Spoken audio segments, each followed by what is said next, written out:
राम राम। राम राम। महाराज नैनसर सत्स्वरूप आनंद की भक्ति। महाराज ने फरमाया मेरा ज्ञान ऐसा है, कैसे अनुभव करना पड़ता है।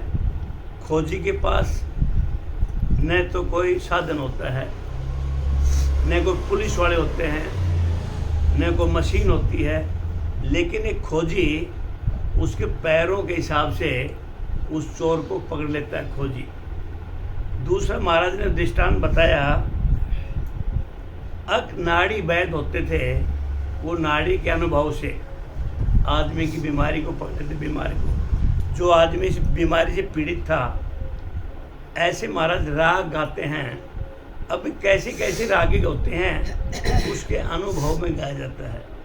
महाराज ने ऐसे फरमाया मेरा ज्ञान ऐसा है, मेरे ज्ञान को अनुभव के द्वारा प्राप्त किया जा सकता है। बगैर अनुभव ये ज्ञान धारण नहीं होता। न तो ये कहने में आता है, न लिखने में आता है, न साधने में आता है। महाराज फरमाते हैं यदि परमात्मा इतना सस्ता होता तो किताबों में लिखा होता तो किताबों में ढूंढ लेते, मंदिर में होता तो मंदिर में भूल जाते, शास्त्रों में होता तो शास्त्रों में ढूंढ लेते। वो राम का नाम तो वो सत्शब्द घट में जागृति जब होगा, जब उसका मनन करेंगे, उनका चिंतन करेंगे, उनका अनुभव करेंगे। परमात्मा की जागृति कब होती है? हमें विश्वास और भरोसा होना चाहिए। जब तक विश्वास और भरोसा नहीं है, तब तक घट में सत्शब्द की जागृति नहीं होती, न परमात्मा के दर्शन होते। हमें विश्वास करना, वो कण कण में विराजमान है। महाराज ने फरमाया वो कण कण में विराजमान है, घट घट में विराजमान है, सब जगह विराजमान है, लेकिन भरोसा करना पड़े और विश्वास करना पड़े। अब बगैर भरोसा और विश्वास वो परमात्मा की जागृति नहीं होती। संतों ने ऐसा फरमाया कि सुबह से शाम तक महाराज का जाप करे, वो सत्शब्द की घट में जागृति करे, सुबह से उठने से शाम तक सोने तक, और सुबह उठे जब सुबह शाम तक, शाम से सुबह, सुबह शाम उस राम नाम का जाप करे। न तो कोई दोष लगता, न पितरों का दोष लगता, न भूत प्रेत का दोष लगता, न मुसीबतों का पहाड़ गिरता। ऐसे महाराज ने संतों ने बड़े विश्वास के साथ बहुत घनिष्ठता से फरमाया है उस परमात्मा का जाप करो सुबह शाम, शाम सुबह, और रात को अपने आप वो आत्मा चेतन अपने आप ही राम लगा रहता है। शरीर में, परिवार में कोई मुसीबत का घेरा नहीं आता। ऐसे उस परमात्मा के नाम में ताकत है। महाराज फरमाते करके देखो, भरोसा करो और विश्वास करो। 24 घंटा जाप करो उठते से शाम तक, वैसे भाव बना के रखो तो महाराज फरमाते हैं कोई विपदा का पहाड़ नहीं गिरता। और मुसीबत आएंगी तो एक कांटे की तरह वो निकल जाएंगी। आगे महाराज क्या फरमाते हैं, को कूण करने हार, कर्म राम होण हार, तीनों अड़िया विचार। महाराज फरमाते हैं कर्म बड़े बलवान होते हैं। कर्मों ने, महाराज संतों ने ऐसे फरमाया, परमात्मा ने भी ये कहा है कि कर्मों को कोई नहीं मिटा सकता। समुद्र के तलेर में चले जाओ 1000 फुट और हिमालय पर्वत के उस साइड बैठ जाओ, महाराज फरमाते हैं परमात्मा ने भी कहा है जो कर्मों से तूने किया है वो कर्मों का भुगतान तो करना ही पड़ेगा। लेकिन कर्मों का कांकरा कैसे कट सकता है? परमात्मा की भक्ति में इतनी ताकत है, वो कर्म काटने की शक्ति दे देगा। जो बड़ा एक ठीला लगना था वो कांटे में गुजर जाएगा। कई बार दृष्टांत दिया महाराज ने, अब मैं तेरे को दुख सहन करने की ताकत दूंगा, लेकिन कर्मों से तो मैं भी नहीं छुड़ा सकता। जो निराधार राम जी परमपिता परमात्मा खुद ही फरमाते हैं कि कर्मों का तो कांकरा निकालना पड़ेगा, कर्मों से तो मैं भी पीछा नहीं छुड़ा सकता। कि कर्म बड़े बलवान हैं या करतार बड़े बलवान हैं, होनहार या भावी जबरदस्त हैं, इसका संतों को विचार करो। महाराज फरमाते कर्म बड़ा बलवान है, कन बलवंत करतार, और होनहार कन जबर है, संता करो विचार। संता करो विचार, राम तो घट घट होई, जेती करी उपाय ब्रह्म लग और न कोई, सुख राम धनी तो को नहीं, को कुण कारण हार, कर्म राम होनहार है, तीनों अड़िया विचार। महाराज फरमाते हैं कर्म बड़े बलवान होते हैं, करतार बड़े बलवान हैं, होनहारिया भावी जबरदस्त है। विधाता का विधान बड़ा या परमात्मा बड़ा, जो विधाता ने लिख रखा है वो होकर के ही रहेगा। भगवान रामचंद्र को मिलना था राजपाट और मिल गया 14 साल का वनवास। त्रिलोकीनाथ होना था राज दरबार में पैदा और वह जेल में पैदा। ये सब करने का खेल था। ये करनी विधाता ने कहा कि करने के होनहार, इसको कोई भी नहीं टाल सकता। महाराज फरमाते हैं इसका संतो विचार करो। सुखराम जी महाराज ने फरमाया कि होनहार जो कर्म बड़े बलवान होते हैं, कर्म जिस कर्म से हमने खूब पैसा कमाया, बहुत धन दौलत जोड़ी, संतों ने परमात्मा ने ऐसे फरमाते हैं संत कि उसका हम सुख भोगे या ना भोगे, अच्छे कर्म से कमाए या बुरे कर्म से कमाए, लेकिन महाराज फरमाते हैं कर्मों का भोग जरूर भोगना पड़ेगा। पैसा का तो भोग मिले ना मिले, धन दौलत का मिले कि ना मिले, लेकिन संत फरमाते हैं कर्मों का भोग जरूर भोगना पड़ेगा। तो महाराज फरमाते हैं इसका संतो विचार करो। राम जी तो घट घट में विराज रहे हैं। वो राम जी जिसके जीव चेतन है। सुखराम जी महाराज फरमाते हैं एक ज्ञानियों, वो राम तो घट घट में विराजमान है, कण कण में विराजमान है। विश्वास करो और भरोसा करो। जिसने भी उपाय किए हैं वैसा ब्रह्म तक की प्राप्ति के हैं और कोई नहीं है। आज परमात्मा की जागृति तो आज कसाई के घर में भी है, जो 24 घंटे पाप ही करता है, जीव हत्या करता है, और जो धर्म करता है उसके भी है, जो परमात्मा की भक्ति उसमें भी है, और धर्मात्मा के पापी निष्पापी सभी के घट में वो राम तो है। लेकिन राम की जागृति किसको होगी?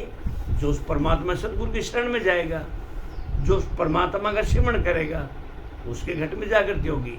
परमात्मा तो सबके घट में जागृत है। महाराज फरमाते हैं कि जो राम सर्वत्र व्यापक है, महाराज बार बार फरमाते हैं वो राम जी सर्वत्र कण कण में विराजमान है। उसके कौन धनी है? राम जी तो सबके अंदर है, लेकिन उसका मालिक कौन है, उसका धनी कौन है? उसी के आधार से सब कुछ होता है, और कोई करने वाला नहीं है। कर्म राम होनहार तीनों का विचार है। ऐसा सुखराम जी महाराज ने ज्ञानियों को फरमाया। उसका धनी कौन है? उसका धनी तो वो होगा जो उसकी सत्य शरण में जाएगा, और वो शरण में जिसको लेके उस परमात्मा का चिंतन करेगा, तभी तो धनी हो सकता है। राम जी तो सभी की घट में है, जो परमात्मा की भक्ति करे या ना करे, क्योंकि उसके बगैर तो एक पल भर भी जीना बड़ा मुश्किल है। तो महाराज फरमाते हैं उसका कौन धनी है? उसी के आधार से सब कुछ होता है। उसके बगैर तो एक पल भर भी पत्ता नहीं ले सकता। यदि वो 5 सेकंड भी विश्राम कर ले तो मानव शरीर मिट्टी बन जाएगा। तो महाराज फरमाते हैं कोई करने वाला नहीं है। कर्म राम होनहार ये तीनों का विचार है।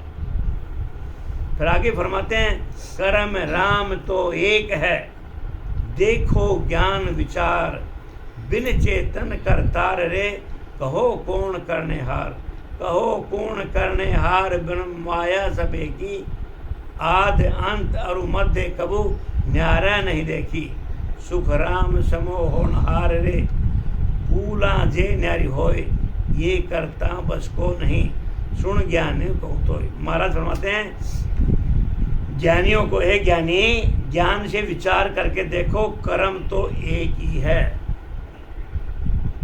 आत्म चेतन करतार के बिना कौन करने वाला? महाराज फरमाते हैं कर्म तो एक ही है। ज्ञान करके देखो कि आत्म चेतन के बिना कौन करने वाला? आत्म चेतन वो परमात्मा, जीव चेतन आत्म चेतन वो आत्मा, वही तो करने वाला, वही करता है।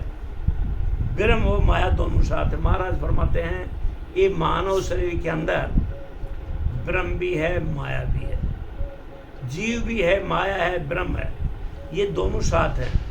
माया और ब्रह्म से अलग होने का एक ही रास्ता है, जो परमात्मा की भक्ति करे, माया अलग हो जाए और ब्रह्म ब्रह्मलीन हो जाए।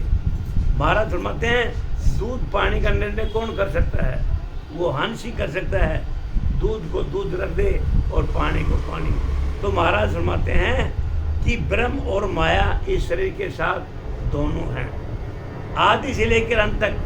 जैसे सृष्टि बनी, महाराज फरमाते हैं आदि से लेकर अंत तक जैसे सृष्टि रची और सृष्टि का जहाँ अंत हुआ उधर तक, और मध्य में माया में ब्रह्म को कभी अलग नहीं देखा। महाराज फरमाते हैं शुरू से अंत तक और मध्य में भी माया और ब्रह्म को कभी अलग नहीं देखा। माया और ब्रह्म का तो जोड़ा है, ये मानव शरीर के साथ ही रहता है। महाराज फरमाते हैं कि समय होनहार है, समय बड़ा बलवान है, पूरा अलग होती हैं, ये कर्ता के बस में नहीं है। ये ज्ञानियों सुनो, ये मैं तुम्हें कहता हूँ। सुखराम जी महाराज ज्ञानियों को, जो संत परमात्मा की शरण में रहते हैं, उनको बार बार ये फरमाते हैं कर्ता के बस में सब कुछ है। और जब यदि नहीं हो तो महाराज फरमाते हैं ये कर्ता बस में नहीं है, क्योंकि उसने तो अपनी करनी है। हे ज्ञानियों सुने, मैं बार बार तुम्हें समझाता हूँ। झगड़ झगड़ बहु झगड़िया, झगड़ो मिटे न कोई, ईमू करनी सु हंस का, कर्म न दूरा होए, कर्म न दूरा होए, रोस ले गयो मन माही, तब पूगे सुन डावता दिन चूके नाही। सुखराम ज्ञान बिन सुलझिया, निर्भय कबू न होए, झगड़ झगड़ बहु झगड़िया, झगड़ो मिटे न कोई। महाराज फरमाता है झगड़ा झगड़ा करने से नहीं मिटता। महाराज फरमाते हैं मैं राम राम कहूँ तो राम राम के सत शब्द घट में जागृति हो जाएगा। तो महाराज ने दृष्टांत दिया, झगड़ा झगड़ा करने से नहीं मिटता। दो आदमियों को झगड़ा हो रहा है और कोई बोले झगड़ा झगड़ा बंद कर दो, तो महाराज फरमाते हैं कि अब मिट जाता है। इसी प्रकार करनियाँ करने से कर्म से छुटकारा नहीं होता। तो ये दृष्टांत दिया महाराज, झगड़ा झगड़ा करने से झगड़ा नहीं मिटता। इसी प्रकार करनियाँ करने से कर्मों से छुटकारा नहीं होता। जैसे किसी के मन में रोष रहता है तो जब उसका मौका आता है वो नहीं चूकता। महाराज फरमाते हैं सतपद के ज्ञान की प्राप्ति के बिना निर्भय नहीं हो सकता। ये सत शब्द जब कब घट में जागृत होगा?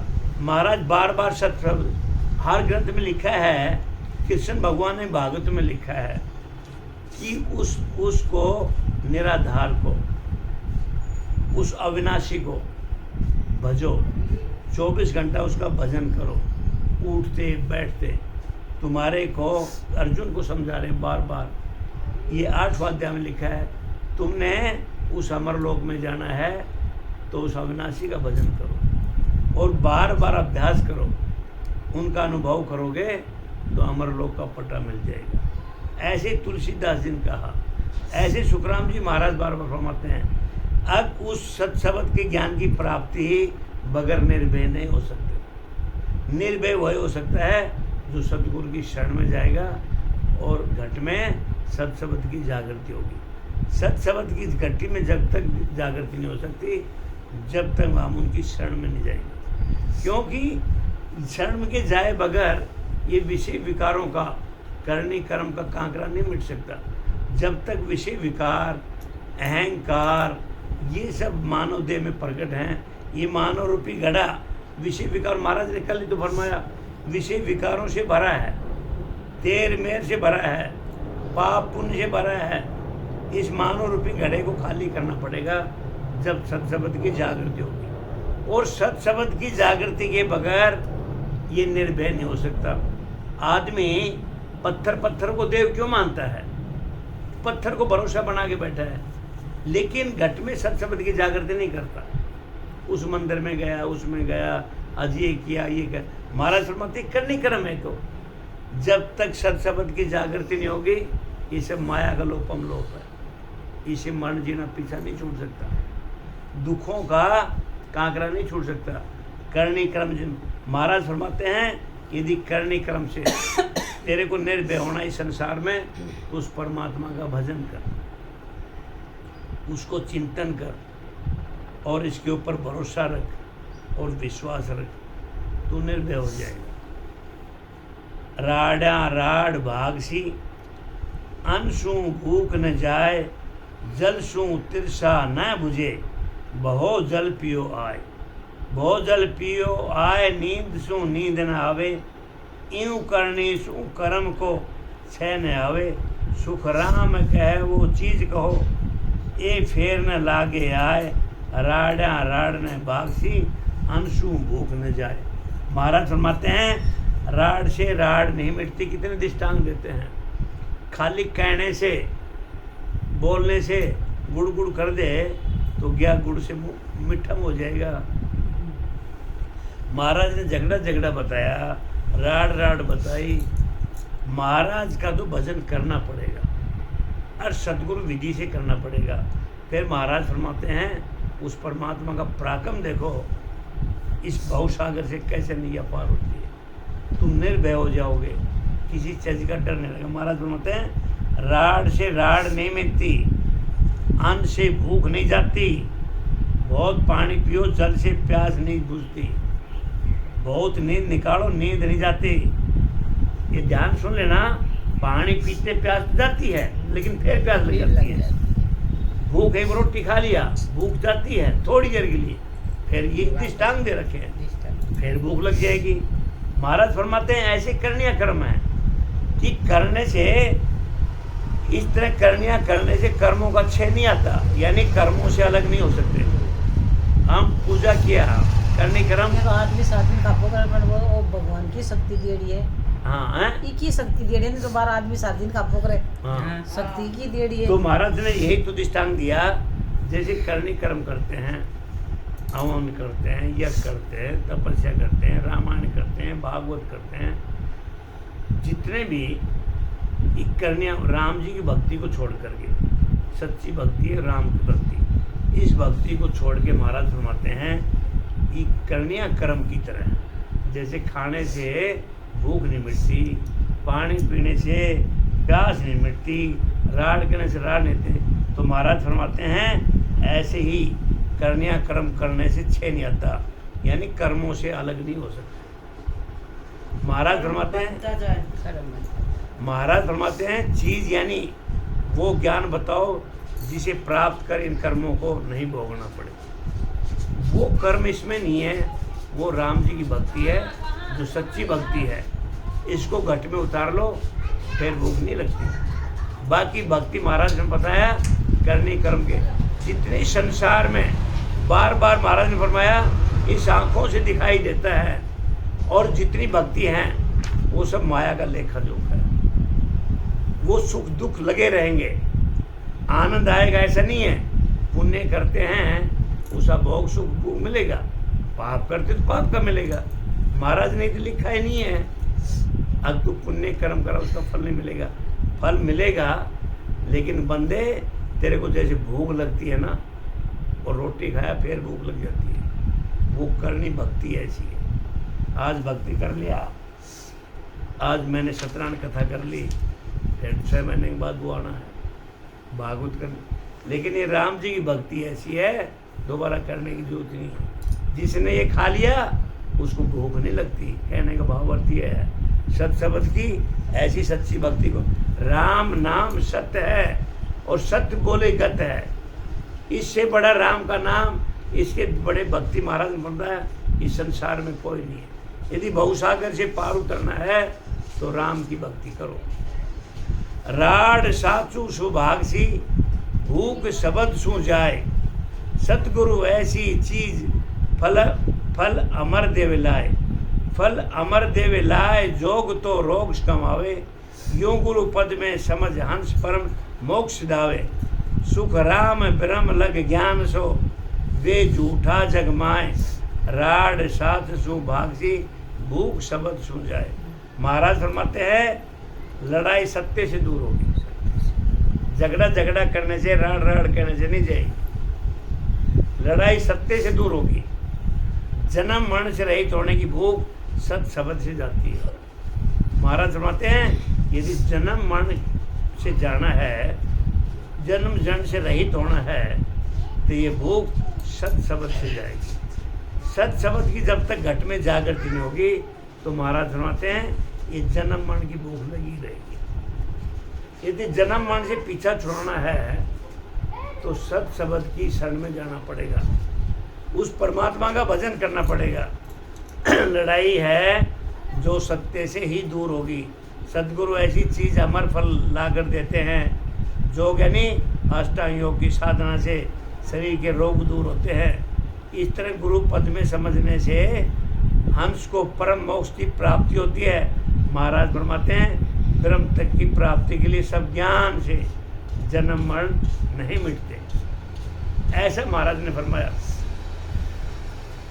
शंकराचार्य बोलिया से बाय कहूँ तोय अंशुकारी ब्रह्म की ये कहिए प्रकट दोय, ये कहिए प्रकट दोय बास ऊँटी के नाही, बिन केवल स्पर्श कुछ सूझे नाही, सुखराम जहाँ लग पूगिया जा मेहर की जोय, शंकराचार्य बोलिया से बाय कहूँ तो। महाराज फरमाते हैं शंकराचार्य ने वचन कहे वो तुमसे कहता हूँ, ब्रह्म ब्रह्म की इच्छा ये दो प्रकट हैं, वासना है या नहीं है। महाराज फरमाते हैं शंकराचार्य ने वचन कहे कि मैं तुमसे कहता हूँ, वो ज्ञानी को फरमा रहे हैं कि ब्रह्म व ब्रह्म की इच्छा ये दो प्रकार है, वासना है या नहीं है।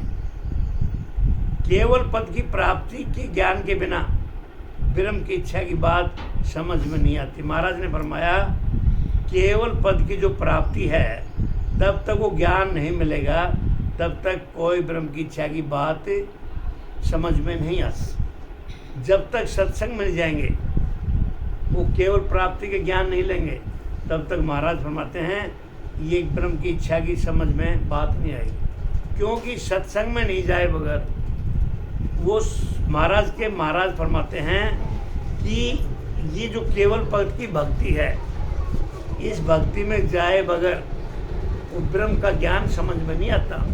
अब कई बोलते हैं बार बार ये फरमाते ना गर्भावली ग्रंथ सुनाओ, सौदागिरी ग्रंथ सुनाओ। महाराज फरमाते हैं ये समझ में तब आएगा जब थोड़े थोड़े सत्संग में आएंगे। तो महाराज ने खुद फरमाया शंकराचार्य ने केवल पद की प्राप्ति के ज्ञान के बिना ब्रह्म की इच्छा की बात समझ में नहीं आती। इसके लिए सत्संग मानना पड़े, बार बार ज्ञान सिमरण करना पड़े, तब पता लगेगा ब्रह्म ज्ञान क्या है। अब जैसे उस भाई साहब ने कह दिया अब ये क्या है, मैं ये ज़्यादा कहना नहीं तो इस वीडियो में आ जाएगा, क्योंकि उस शरण में आया नहीं वो, और उसके शरण के बगैर ये पता नहीं लगता। तो महाराज फरमाते हैं केवल भक्ति की, केवल पद की प्राप्ति बगैर ब्रह्म का मजा नहीं आता। ये ब्रह्म को उसी को समझ आता है जो उसकी शरण में आता है। तो महाराज फरमाते हैं कि देखो सदगुरु की मेहर से केवल पद आनंद पद के ज्ञान की प्राप्ति होती है। जिनको ये रंग चढ़ गया वो फांसी का तख्ते कई बार फराया कि फांसी पे जो आदमी लटक गया वो अपनी फांसी का फंदा खोलना चाहे तो फांसी का फंदा खोल नहीं सकता, उसके मरे ही पीछा छूटेगा। ऐसे ही महाराज फरमाते हैं मेरा सदगुरु का ज्ञान है, जिनको सत शब्द रूपी फांसी का फंदा लगा वो इस भवसागर से पार उतर जाएगा। उसको किसी के चरणवंदना करने की जरूरत नहीं है, किसी के पैर पकड़ने की जरूरत नहीं है। ऐसे सदगुरु महाराज का फांसी के फंदे हैं। न्यारो पद को एक कोई सत्संगी आदमी था, देते हैं तो वो कोई पाप लगता है। सत्संगी था, करके छोड़ देते हैं तो पाप लगता है। सत्संगी था। अब वो मंदिर में जाता था, बहुत गरीब था, वो फुटपाथ पे अपनी दुकान लगाता था। अब जिस आदमी को जो भूख लगेगी मंदिर में तो वो ही मांगेगा, मैं एक शारीरिक दुखी हूँ, मैं बीमार हूँ, हे परमात्मा मेरी बीमारी का इलाज कर दे। अब वो गरीब आदमी अपनी दुकान लगाता था, सड़क के ऊपर पल्ली बिछा करके बेचता था। अब वो सुबह शाम परमात्मा के मंदिर में जाता था, झाड़ू चौका बर्तन करके आता था। अब महीना 2 महीना और साल 6 महीना लगा रहा, तो ठाकुर जी की परमात्मा की ऐसी कृपा हुई कि उस बच्चे का धारण करके और पूछा, बाबा आप मंदिर में किस लिए आते हो? झाड़ू पोछा करने आते हो, और मैंने ऐसे सुना है तुम परमात्मा से ये कहते हो मैं बहुत गरीब हूँ और मेरे को पैसे बहुत चाहिए। तो उस ठाकुर साहब ने कहा, बच्चे के रूप में आए थे तो बोलता है हाँ मेरी इच्छा तो यही है, मैं आपको झूठ नहीं बोलता। अब उस सत्संगी को ये नहीं पता आगे खुद परमात्मा ठाकुर जी बन के आए हैं। बोला परमात्मा जी से आपने मांग लिया तो आपको थोड़े दिन में पैसा मिल जाएगा। अब उसका आना जाना लगा रहा और धीरे धीरे उसकी दुकान का धंधा बढ़ता चला गया। अब आज 100 की बिक्री है, कल 200 की, 300, और उसका भाव और बढ़ गया। अब भाव बढ़ गया तो मंदिर में और जाना आना शुरू कर दिया। देखो परमात्मा की ये माया की लीला कैसी है।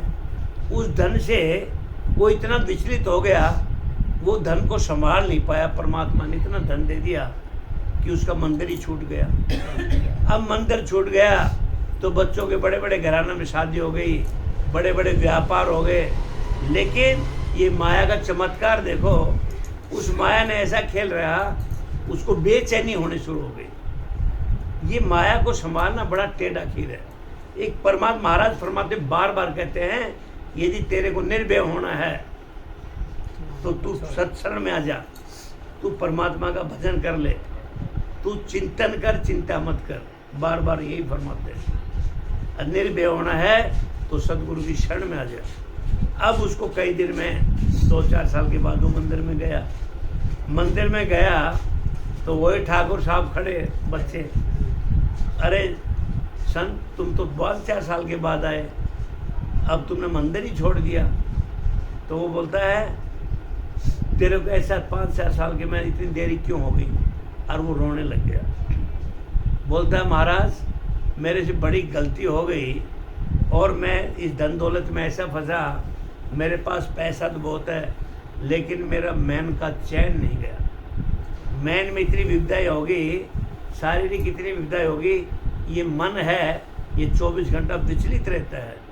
पहले मैं धन के लिए चिंतित था, अब धन बहुत है, अब मेरी 100 चिंताएं होगी। तो ठाकुर साहब ने कहा भाई जो तूने मांगा वो तो तेरे को मिल गया, इसमें हमारे तो कोई परमात्मा की तो गलती है नहीं।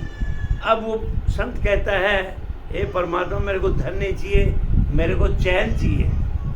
बोलता चैन कहने से नहीं मिलता। परमात्मा ने कहा, ठाकुर साहब ने कहा चैन कहने से नहीं मिलता, तुम परमात्मा की शरण में रहो और भक्ति का भाव बनाए रखो, वो अपने आप ही चैन कर देगा। तो ये परमात्मा देखो ये माया का खेल है। परमात्मा की निष्कर्म भक्ति करते रहिए, जो हमें जरूरत हो पड़ा आप दे देगा, हमें मांगने की जरूरत नहीं है। ये परमात्मा का खेल है सब। इनकी शरण में जाओ, भरोसा रखो, विश्वास करो, अपने आप नैया को पार कर देंगे। आगे फरमाते हैं न्यारो पद को सब कहे, भेद न जाने कोय, एक माहे अनेक है, एक अनेका होय। एक अनेका होय ता लगे न्यारो नाही, जन्म जब ब्रह्म की पैदाश कौन भी न्यारो को आई, सुख राम ब्रह्म सो दूसरो, सो मत न्यारो होय, न्यारो पद को सब कहे, भेद न जाने कोई। महाराज फरमाते हैं न्यारा पद सब कहते हैं परंतु भेद को नहीं जानते। सुखराम जी महाराज फरमाते हैं अलग अलग तो सब कहते हैं लेकिन भेद को नहीं जानते। एक माने एक यानी सारी सृष्टि में को ब्रह्म में मानते हैं और सारी सृष्टि में ब्रह्म व्यापक है। महाराज क्या फरमाते हैं अलग अलग तो कहते हैं लेकिन अलग का भेद नहीं है। वो अनेक होते हुए भी एक है और एक होते हुए भी अनेक है। वो ब्रह्म है, वो जितनी भी सृष्टि में 84 लाख जीव हैं सब में है और वो सब में होता हुआ भी एक है। वो कौन है? वो ब्रह्म है। तो महाराज फरमाते हैं इसका अनेक अलग अलग कहते हैं लेकिन इनका भेद नहीं जानते। वो अनेक होते हुए 84 लाख योनियों में कितने करोड़ों अरबों जीव हैं, सबके गेट में विराजमान है, लेकिन वो है कौन? वो ब्रह्म है, वो ब्रह्म का अंश है, और वो एक होते हुए भी सब में है। तो महाराज फरमाते हैं वो एक होता हुआ भी अनेक है और अनेक होता हुआ भी एक है। यही अनेक में एक होना है।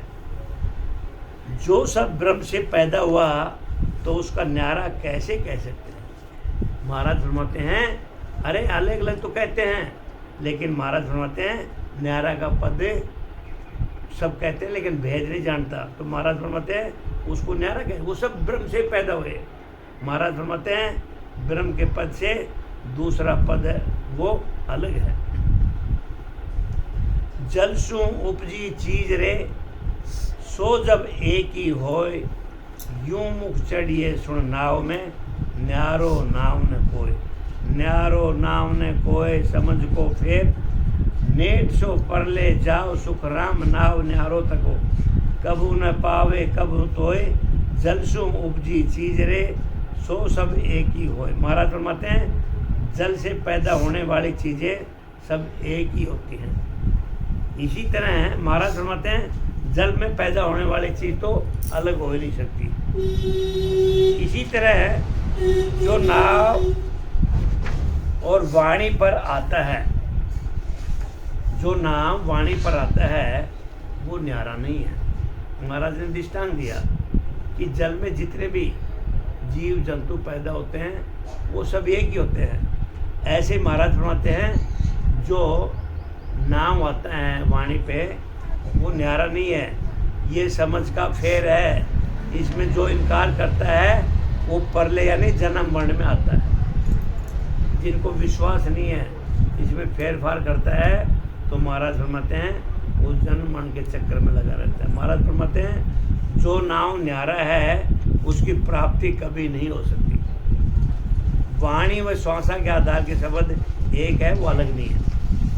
महाराज ने ये राम नाम के बारे में बताया, वाणी और श्वास आता है, वो राम जी का नाम एक है, वो अलग है, अलग नहीं है। जो अलग समझते हैं वो जन्म मरण के फेर में लगे रहते हैं। दो चीज जोड़े खड़ी, जात पात विद दोय, सो न्यारी सुन जानिए और एक सब होय।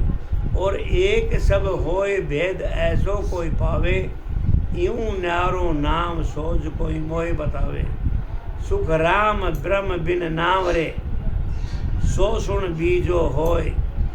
दोय चीज जोड़े खड़ी, जात पात विद दोय। महाराज फरमाते हैं दो चीज साथ हैं, उसकी जाति पाति विधि दो तरह की है। वाणी के आधार से सब नाम एक है, बिना वाणी के आत्म चेतन के आधार से प्रकट होता है, और आत्मा से निरंजन निराकार पद में अखंड निराधार अनुभव होता है। वो नाम अलग हैं, वो न्यारा है और सब एक ही। जैसा भेद किसी को मिले इस तरह नाम अलग है, उसको शोध कर मुझे बताओ। महाराज फरमाते हैं बिना ब्रह्म के जो नाम है उसको सुनो, वो दूसरा है। महाराज फरमाते हैं नाम तो एक है लेकिन करने की विधि अलग अलग है।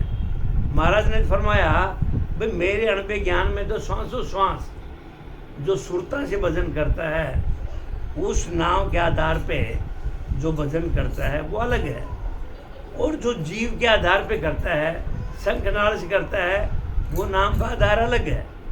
वो नाम तो है एक ही लेकिन करने की विधि अलग अलग है।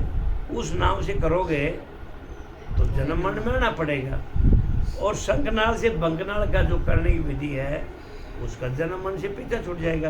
तो महाराज फरमाते हैं अब ये दो चीज़ें हैं, ये इसके बारे में बताया कि नाम एक है लेकिन करने की विधि से ये अलग अलग हो जाते हैं। जैसे महाराज फरमाया कि दो चीज़ें हैं, उसकी जाति पाति विधि दो तरह की है। राम नाम की टेक रे, सुनो जगत के होय। सामा मिलिया सब कहे, भेष न कहे कोय। भेष न कहे कोय, तको कारण सुन काहीं। ज्ञानी सोच बताए कौन, इदक को या माही। सुख राम पंथ सब भेष का, न्यारो कर कर जोय। राम नाम की टेक रे, सुनो जगत के हो। महाराज फरमाते हैं राम नाम की टेक सारे संसार के होती है। आमने सामने मिलने पर सभी राम राम करते हैं। महाराज फरमाते हैं ये संसारी लोग हैं जो राम नाम की संसार टेक तो सब कहते हैं, आमने सामने मिलते हैं तो राम राम सभी करते हैं, पर जो जितने भेषधारी हैं वो अपने संप्रदाय का अलग अलग नाम लेते हैं। आम आदमी मिल गया तो राम राम आमने सामने करते हैं। जो अलग अलग संप्रदाय से जुड़े हुए हैं, कोई स्वामीनारायण से है, कोई धन धन सतगुरु से है, कोई राधा स्वामी से है, कोई राधे राधे से है, अलग अलग अपने संप्रदाय से जुड़े हुए। तो महाराज फरमाते हैं वो अलग अलग सब संप्रदाय के लोग हैं, अपना अपना ही नाम लेते हैं, राम नाम नहीं लेते। इसमें कौन अधिक है? इसका क्या कारण महाराज फरमाते हैं? हे ज्ञानियों ये सोच कर बताओ इनमें कौन अधिक है। महाराज फरमाते हैं सभी पंथ के भैंसों के अलग अलग देखो, ज्ञान शोध करके देखो। महाराज फरमाते हैं ये क्या विचार करके सोचो और विचार करो। वाह गुरु नानक कहो साहेब कहे कबीर, जैन धर्म बंद ना करे, राम की गत कहे वीर। राम की गत कहे वीर, कौन इधर को या माही, दत्त नारद तत् चीन कियो कुछ नाही। सुख राम कहे रघुनाथ जी, किशन कहो क्या वीर। वाह गुरु नानक कहो साहिब कहो कबीर। महाराज ने राम के नाम की महिमा गाई है और लोग अलग अलग संप्रदाय से जुड़े हुए हैं, वो सब अपना अपना संप्रदाय के अनुसार नाम लेते हैं। लेकिन महाराज फरमाते हैं एक साधारण इंसान से साधारण मिलता है तो राम राम ही कहता है। महाराज फरमाते हैं उसको भी जो अलग नाम लेता है उसको पता तो है राम राम करने का, बड़ा वो संप्रदाय में जुड़ गए नाम ले लेकिन राधे राधे ले, कोई स्वामीनारायण दे, उसको पता है अगर राम का नाम ही बड़ा है सबसे, राम नाम की तो पता हमेशा से चलती है ये। लेकिन संप्रदाय के बंधे हुए कारण संप्रदाय का नाम लेते हैं। हाँ। नानक संप्रदाय वाले वाहे गुरु करते हैं। कबीर जी के संप्रदाय वाले सत साहिब करते हैं। इसी प्रकार जैन धर्म वाले वंदना करते हैं। जय स्वामी, जय कृष्ण, स्वामीनारायण, कोई भाई राम की गति कहते हैं, तो इनमें कौन अधिक है? दत्तात्रेय जी नारद जी ने ब्रह्म पद की प्राप्ति की और कुछ नहीं किया। महाराज फरमाते हैं रामचंद्र जी व कृष्ण जी ने क्या कहा? नानक संप्रदाय वाहेगुरु, कबीर जी संप्रदाय सत्साहिब करते हैं। राम कहे सत्या वाले, मोक्ष कहो किस जाए, और संत प्रहलाद ध्रुव, मिले कौन पद माए। मिले कौन पद माए, सोजियो अर्थ बताओ, रंकार की पहुँच सोज निर्णो सब लाओ। सुख राम वस्तु गुण ना छिपे, खाया नर उर्माए, राम कह सतिया जड़े, मोक्ष कहो किस जाए। महाराज फरमाते हैं सती स्त्री है वो पति के साथ जलती है, वो भी राम राम कह करके जलती है। बंद करो। राम राम। राम राम राम राम।